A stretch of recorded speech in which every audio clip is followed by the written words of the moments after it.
Good morning, everybody. Earlier this week, the Republican House of Representatives chose to shut down a government they don't like over a health care law that they don't like.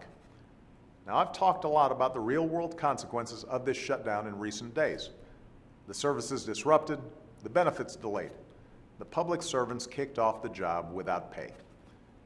But today, I want to let the Americans dealing with those real-world consequences have their say. And these are just a few of the many heartbreaking letters I've gotten from them in the past couple of weeks, including more than 30,000 over the past few days. Kelly Mumper lives in rural Alabama. She works in early education, and she has 3 kids of her own in the Marines. Here's what she wrote to me on Wednesday.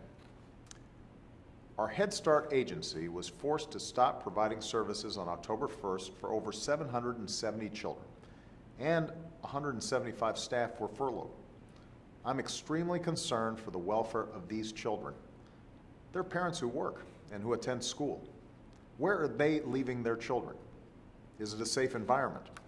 Are they getting the food that they receive at their Head Start program? On the day Julia Pruden's application to buy a home for her and her special needs children was approved by the USDA's Rural Development Direct Loan Program, she wrote me from Minot, North Dakota. We put in an offer to purchase a home this weekend, and it was accepted. If funding does not go through, our chances of the American dream are down the drain. We've worked really hard to get our credit to be acceptable to purchase a home.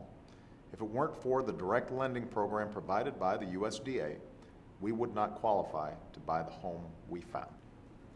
These are just 2 of the many letters I've received from people who work hard, try to make ends meet, try to do right by their families. They're military or military spouses who've seen commissaries closed on their bases. They're veterans worried the services they've earned won't be there. They're business owners who've seen their contracts with the government put on hold, worried they'll have to let people go. I want them to know I read the stories you share with me. These are our fellow Americans. These are the people who sent us here to serve. And I know that Republicans in the House of Representatives are hearing the same kinds of stories too. As I made clear to them this week, there's only one way out of this reckless and damaging shutdown. Pass a budget that funds our government, with no partisan strings attached.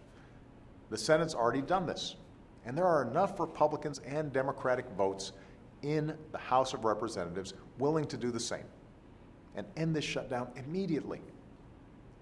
Unfortunately, the far right of the Republican Party won't let Speaker Boehner give that bill a yes or no vote. Take that vote. Stop this farce. End this shutdown now. The American people don't get to demand ransom in exchange for doing their job. Neither does Congress. They don't get to hold our democracy or our economy hostage over a settled law. They don't get to kick a child out of Head Start if they don't agree to take her parents' health insurance away. It's not how our democracy is supposed to work. That's why I won't pay a ransom in exchange for reopening the government. And I certainly won't pay a ransom in exchange for raising the debt ceiling. For as reckless as a government shutdown is, an economic shutdown that comes with default, with America not paying its bills, would be dramatically worse. I'll always work with anyone of either party on ways to grow this economy, create new jobs, and get our fiscal house in order for the long haul, but not under the shadow of these threats to our economy. So my message is simple. Pass a budget. End this government shutdown. Pay our bills. Prevent an economic shutdown.